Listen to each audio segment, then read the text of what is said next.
இப்ப நீங்க பாத்துட்டு இருக்க வண்டி பாத்தீங்கன்னா 2013 மாடலு டிவிஎஸ்ல ஸ்கூட்டி பிளஸ். அதாவது இன்னைக்கு பாத்தீங்கன்னா ஸ்கூட்டி பிளஸ் கிடைக்கிறது ரொம்ப டிமாண்டா இருக்கு. அதுவும் பாத்தீங்கன்னா உங்களுக்கு BS4 carburettor, BS4 BS3 carburettor கிடைக்க ரொம்ப கஷ்டமா இருக்கு. இன்னைக்கு புது வண்டி நீங்க ஷோரூமுக்குள்ள போயிட்டீங்கனாலே ஸ்டார்டிங் பாத்தீங்கன்னா டிவிஎஸ்ல ஜஸ்ட் தான் இருக்கும். ஜஸ்ட்னு எடுத்துட்டீங்கன்னா 1 லட்ச ரூபா வந்துடும். ஸ்பிளெண்டர் எடுத்தீங்கன்னா 1 லட்ச ரூபா வந்துடும். 1 லட்ச ரூபாய் குறைச்சு வண்டியே கிடையாது. 1 லட்ச ரூபாய் குறைச்சு நீங்க வண்டியே வாங்க முடியாது. இந்த வண்டி மாடல் பாத்தீங்கன்னா 2013 மாடலு. வண்டி நல்லா தரமா இருக்கு. செல்ஃப் ஸ்டார்டர் கண்டிஷனோட இருக்கு. எக்ஸ்ட்ரா பிடிக் பம்பரோட இருக்கு. TN 63 number. இந்த வண்டிக்கு இந்த பார்ட்டி கேட்கறவங்க, இந்த பார்ட்டி கேட்கறவல 24 ரூபாய் கட்டு பாட்டிருக்காப்ல. 24 ரூபாய் கட்டு பாட்டிருக்காப்ல.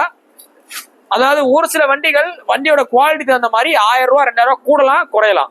நல்லா தெரிஞ்சுங்க லோ மாடலை பொறுத்த மட்டுக்கு. ஸோ வண்டி நல்லா இருக்கு. ஒரு ஓட்டி பலர் ஆள், லேடிஸ் இந்த மாதிரி ஓட்டி பலர் ஆள் நீங்க வாங்கி யூஸ் பண்ணிக்கலாம். செல்ஃப் கண்டிஷனோட இருக்கு. வாங்க எவ்வளவு குறைக்குமோ குறைச்சு கொடுத்துருவோம். நீ போஸ்ட் போற டேட் பாத்தீங்கன்னா ஜூலை 15 2024 போடுறோம். இந்த வண்டி இருக்க பாத்தீங்கன்னா மதுரை எஸ்கேர் பெக்ஸ் இருக்கு. ஸோ நேரில் வாங்க, டெஸ்ட் பண்ணி பாருங்க, பாத்துருங்க. தேங்க்யூ.